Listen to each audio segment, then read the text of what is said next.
Assalamualaikum warahmatullahi wabarakatuh. Alhamdulillah, wassalatu wassalamu ala rasulillah wa ala alihi wa sahbihi man tabi'ah. Allahumma rabbi syrah li sadri wa yassir li amri wa hlul 'uqdatam min lisani yafqahu qawli. Allahumma rabbi zidna ilman warzuqna fahma. Allahumma 'allimna ma yanfa'una wanfa'na bima 'allamtana birahmatika ya arhamar rahimin. اللهم فقهنا في الدين علمنا التأويل وافتح علينا فتوح العارفين. Jemaah subuh dirahmati Allah, sebelumnya belum i'tikaf untuk berniat nawaitul i'tikafa fi hadzal masjid muddata iqamati fihi lillahi ta'ala. Saya aku beriktikaf di masjid ini selama di dalamnya karena Allah Subhanahu wa ta'ala. Masih di surah Ali Imran, ayat yang kemarin kita baca, sungguh orang innal ladzina kafaru lan tughniya anhum amwaluhum wala auladuhum minallahi syai'a wa ulaika hum waqudun nar.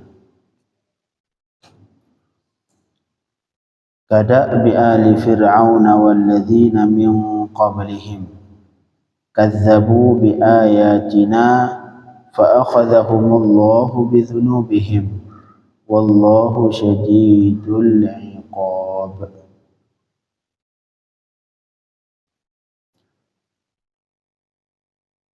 Ini disebutkan ayat ini tujuan ataupun hikmah diturunkan ayat yang akan kita baca ini untuk sebagai penghibur Rasulullah sallallahu alaihi wasallam. Allah Subhanahu wa ta'ala tidak di satu tempat menghibur Rasulullah, karena Rasulullah ini manusia yang seperti disebutkan oleh Allah Subhanahu wa ta'ala, laqad ja'akum rasulun min anfusikum azizun 'alaihi ma 'anittum harisun 'alaikum bil mu'minina raufur rahim. Ya Rasulullah, sesungguh-sungguh telah datang kepada kalian, kata Allah, laqad ja'akum rasulun, seorang rasul dari kalangan kalian, min anfusikum azizun 'alaihi ma 'anittum, merasa berat apapun yang membuat berat kalian. Rasul akan merasa beban apa saja yang membebani umatnya, apapun yang terbebani yang membebani umatnya, dan itu juga jadi beban umat juga ditanggung oleh Rasulullah sallallahu alaihi wasallam. Ani azizun 'alaihi ma'anittum harisun 'alaikum. Ini harisun 'alaikum, arti haris sangat berkeinginan yang kuat. Harisun 'alaikum artinya Rasul punya semangat yang kuat, punya keinginan yang sangat kuat untuk memberikan petunjuk untuk umatnya. Malahan seperti yang pernah kita kisahkan di beberapa pembicaraan kita sebelumnya, Rasul pernah menangis cuman karena melihat seorang Yahudi meninggal dalam keadaan kafir, sedangkan di Madinah. Rasul melihat, akhirnya nangis Rasul. Sahabat bertanya, ya Rasulullah, itu kan Yahudi yang biasanya mencaci engkau, yang biasanya merendahkan engkau, menghina engkau ya Rasulullah, tapi kenapa engkau menangis? Kata Rasul, tahu saya menangis karena sedih. Karena sedih melihat dia itu sudah pasti hukumnya, pasti bahwa tempatnya di neraka. Padahal ia itu menetap di tempat yang dimana di situ saya berada. Tidak mau menerima dakwah Rasul. Akhirnya Rasul menangis. Malahan contoh di ayat Kahfi, di surah Al-Kahfi Allah katakan, fala'allaka bakhi'un nafsaka ala atharihim in lam yu'minu bihadzal hadits asafa. Khawatir Rasulullah mau takutnya engkau bakal bunuh diri. Sampai bukan bunuh diri, ya membinasakan diri sendiri. Karena kenapa? Asafa, karena sedih. Asaf ini artinya sedih. Karena sedih, karena sedih penyebabnya umat tadi illam yu'minu, mereka tidak mau beriman. Fala'allaka bakhi'un nafsaka. Oh, ini khawatir kamu ntar bakal engkau membinasakan diri sendiri karena sedih. Rasulullah sedih berlebihan. Rasulullah kalau sedih ke umatnya itu berlebihan. Wala'allaka baqa'un nafsaka alla yakunu mu'minin, di sebagian ayat yang lain. Moga-moga kamu itu yang membinasakan diri sendiri karena mereka tidak mau beriman. Rasulullah ketika melihat umatnya tidak beriman, bukan berarti Rasulullah sedih karena enggak ada pengikut, tidak. Rasulullah enggak butuh pengikut. Rasulullah yang butuh mereka beriman ke Rasulullah dan beriman ke Allah Subhanahu wa taala. Rasul sedih, subhanallah. Makanya banyak tempat, bukan satu dua, banyak tempat, malahan di ayat yang lain Allah katakan, qad na'lamu annaka yadhiqu sadruka bima yaqulun. Kami telah mengetahui, kata Allah, bahwa sebenarnya hati engkau itu sangat sempit, hati engkau itu dalam keadaan bersedih karena mereka mengatakan hal-hal yang bertentangan dengan Islam. Inilah termasuk ayat ini yang akan kita baca. Ini juga ayat ini sebagai penghibur dari Allah untuk Rasulullah sallallahu alaihi wasallam, untuk sedikit hiburan ke Rasulullah supaya tidak sedih berlebihan ketika melihat umatnya tidak mau beriman ke beliau, tidak mau beriman ke Allah Subhanahu wa taala. Allah kadabi ali fir'aun walladzina min qablihim.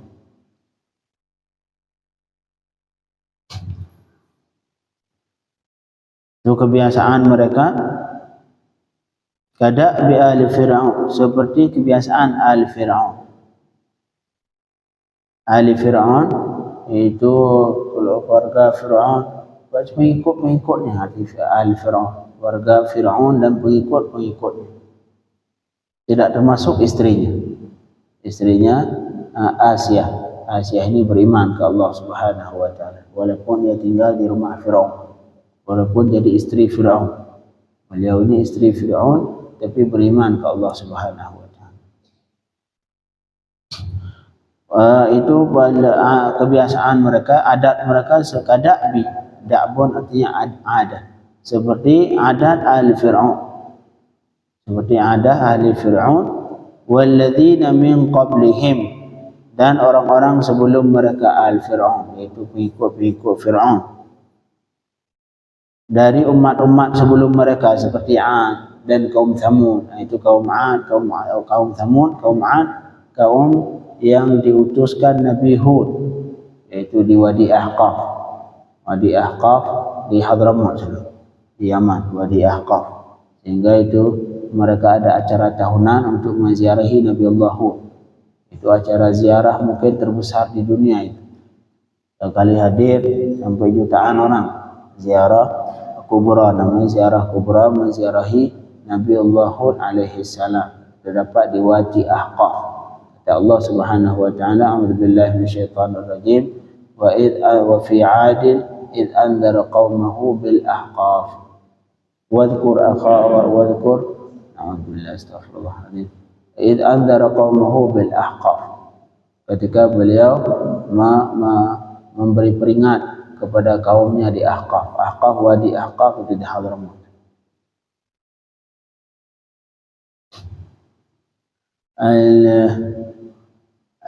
Dan seperti orang-orang sebelum mereka al-Fir'aun dari umat sebelumnya, yaitu kaum Ad, kaum Thamud, yaitu kaum yang diutuskan Nabi Saleh alaihi salam. Dan seperti kaum Thamud, mereka kebiasaan mereka bagaimana? Kebiasaan al-Fir'aun, pengikut Fir'aun dan orang-orang yang sebelum mereka, kaum Ad, kaum Thamud, kadzabu bi ayatina. Mereka kebiasaan mereka yaitu menganggap bohong dengan ayat-ayat kami. Jadi apapun yang diucapkan Nabi Musa dianggap Nabi Musa bohong, semua dianggap Nabi Musa sihir, dianggap Nabi Hud sihir. Kadzabu bi ayatina. Kebiasaan mereka itulah menganggap bohong dengan semua ayat-ayat yang kami turunkan. Kemudian fa akhadhahumullahu bidzunubihim. Kemudian Allah akhadhahumullah artinya ay ahlakahum, membinasakan akan mereka oleh Allah. Allah binasakan mereka semua. Allah hancurkan mereka semua bidzunubihim, dengan sebab dosa-dosa mereka, dengan sebab dosa-dosa mereka. Artinya ini Allah menghibur Rasulullah, sudah jangan terlalu bersedih. Itu kebiasaan mereka yang tidak mau beriman kepada engkau, kebiasaan orang-orang kufur kepada Allah. itu sama persis seperti orang-orang kufur dulu. Ada bedanya. Kaum engkau yang Abu Lahab, Abu Jahal dan kawan-kawannya, itu tidak ada perbedaan antara mereka dan kaum Tsamud dan kaum 'Ad yang dulu pernah kufur kepada rasul-rasul sebelumnya.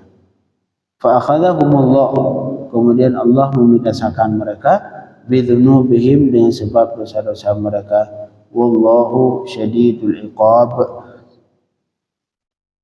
dan Allah yang maha kuat akan iqabnya. Iqabnya itu hukuman dari Allah Subhanahu wa taala. Makanya di sini kata ulama, fi dzalika tasliyatun lin nabi. Ini ayat ini sebagai hiburan ke Rasul. Artinya fala tahzan ya Muhammad. Jangan engkau bersedih wahai Muhammad. Fa inna ma nazala bil ummamil ladzi qabluk, karena apa saja yang diturunkan kepada umat sebelum kalian, umat-umat yang kafir sebelum kau dulu, kaum 'Ad, kaum Tsamud, itu juga bakal turun dengan orang-orang yang kufur kepada engkau. Itu kaum 'Ad, kaum Tsamud diberikan hukuman oleh Allah, juga kaum engkau nanti bakal diberikan hukuman oleh Allah Subhanahu wa taala. Bagaimana tidak kalau kaum kafir Quraisy dihinakan oleh Allah ketika Fathu Makkah. Ketika Rasulullah menaklukkan kota Makkah, di situ jatuhnya kaum kafir Quraisy. Sedangkan kaum Yahudi Madinah sebagian ada yang diusir oleh Rasulullah karena mereka berkhianat terhadap perjanjian dengan Rasulullah. Akhirnya diusir oleh Rasulullah dari Madinah. Ada yang sebagian dari mereka yang dibunuh ya karena berkhianat, akhirnya diperangi oleh Rasulullah, dan kemudian mereka ditawan, dan akhirnya sebagian dari mereka yang dibunuh.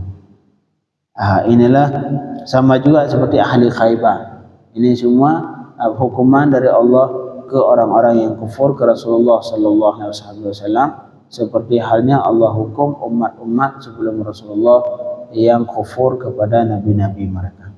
Innal kada'bi ali fir'aun walladzina min qablihim. Jadi kebiasaan mereka yang orang kufur kepada engkau wahai Muhammad itu sama persis seperti kebiasaan pengikut Fir'aun dan seperti orang-orang sebelum Fir'aun. Kadzabu bi ayatina, kebiasaan mereka kadzabu bi ayatina, mereka menganggap bohong seluruh ayat kami. Fa akhadhahumullah, maka kemudian Allah binasakan mereka bidzunubihim, dengan sebab dosa mereka. Wallahu syadidul iqab, dan Allah maha kuat hukumannya. Allahumma faqihna fid din wa 'allimna at-ta'wil waftah 'alaina futuhal 'arifin wa sallallahu ala sayyidina Muhammadin wa alihi wa sahbihi wa sallam walhamdulillahi rabbil alamin.